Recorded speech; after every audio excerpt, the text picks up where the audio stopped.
верен пријател и поддржувач на македонскиот ракомет. Најдобрата фармацевска грижа е наша препознатливост. Аптеки Еврофарм. Македонија стартуваше за победа на Европското првенство во Австрија, Норвешка и Шведска. Ја победивме Украина со една разлика. Претпоставам го следеше и овој надпревар. Ќе го гледаш денешниот со Чешка.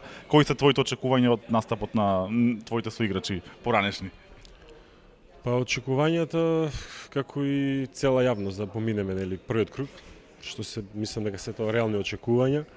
Првиот надпревар мислам дека беше заслужена победа без разлика што на крај можеше да се случи друго сценарио, меѓутоа за наша среќа ги освоивме тие 2 бода.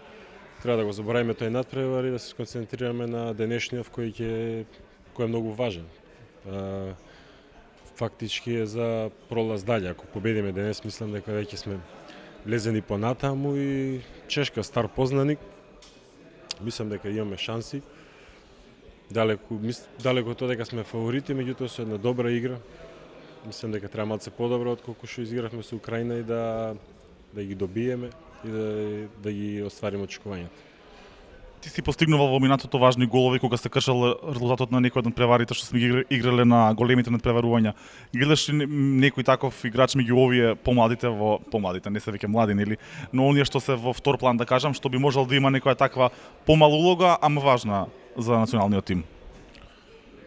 Па секој играч си посебен на свој начин. Со надпреварот со Украина Танковски доби некоја таква шанса. 50 минути во првото време, 50 во второто. Првото го искористи добро, второто не толку добро. Не е битно, треба да добиваат младите шанса.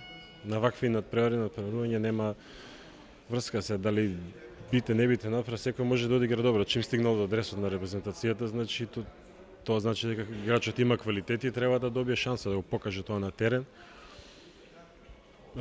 Повие се веќе староседалци, Талевски, Кузмановски, мислам позната е таа тема.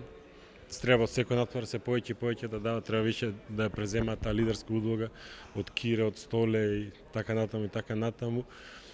И мислам дека само тоа е единствениот начин да Македонија и во иднина биде редовен учесник на првенствата и да се надеваме на некои уште поголеми резултати.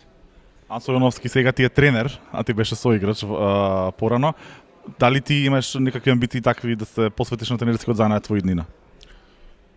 Па не сум размислувал уште, меѓутоа мислам дека доволно сум искусен во ракометот, доволно знам ракомет да и можел да пробам, иако тренерската работа е многу тешка, не е воопшто едноставна. Најпрво ќе треба да го научам јазикот, нели уште не сум го научил како што треба германскиот и би можел, имам за играње уште година и пол договор. После тоа мислам дека би можел да пробам, не знам. Му се радуваш на дождот, но не и на поројот. Му се радуваш на домот, но само кога е безбеден. Полиси за домакинство на осигурување Македонија. Сега со подобрени услови. Тука сме. Му се радуваш на огнот, но не и на пожарот. Му се радуваш на домот, но само кога е безбеден. Полиси за домакинство на осигурување Македонија. Сега со подобрени услови. Тука сме.